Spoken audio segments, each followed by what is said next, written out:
Yuri ने अनजाने में रेवेन के पति को अपनी सेक्रेटरी के साथ संबंध बनाते हुए पकड़ लिया। सेक्रेटरी रेवेन से बस एक मंजिल ऊपर रहती थी। वो अक्सर यूरी की मां के पास खाना बनाना सीखने आती थी और शायद शेख ही बघारती थी कि उसके प्रेमी को उसका बनाया खाना बहुत पसंद है। ये सुनकर यूरी को रेवेन के लिए बस दिल का दर्द ही महसूस हुआ।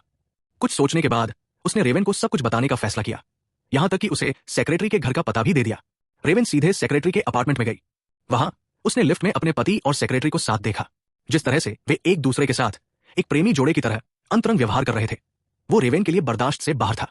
वो अपनी कार में ही फूट फूट कर रोने लगी। साथ ही वो उनके संबंध के ठोस सबूत इकट्ठा करने में कामयाब रही। इससे उसे तलाक के लिए अर्जी देने का एकदम सही मौका मिल गया। रेवेन ने सबूत इकट्ठा करने के बाद तुरंत अपनी भरोसेमंद सहायक यूरी से संपर्क किया और उससे तलाक के वकील के रूप में काम करने का अनुरोध किया। सेक्रेटरी को अदालत का सम्मन मिलने में ज्यादा समय नहीं लगा।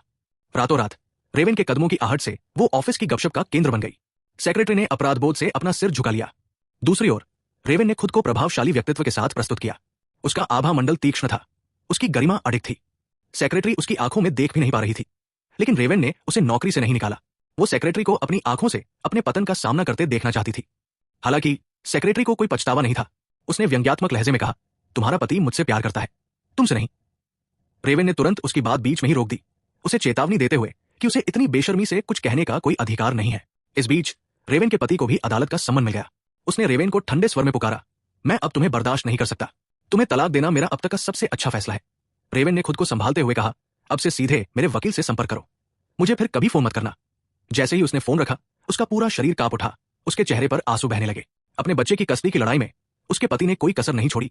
उसने सबसे अच्छे तलाक के वकीलों में से एक को नियुक्त किया जो पैसे से खरीदे जा सकते थे। लेकिन जब वकील ने प्रेम संबंध के सबूत देखे तो उसने निजी समझौते की सलाह दी। सेक्रेटरी तुरंत मान गई, क्योंकि उसे किसी और के बच्चे की परवरिश में कोई दिलचस्पी नहीं थी। लेकिन रेवेन ने पहले ही मन बना लिया था, वो अपने पति को कभी भी बच्चा नहीं लेने देगी, न ही उसे एक पैसा लेकर जाने देगी।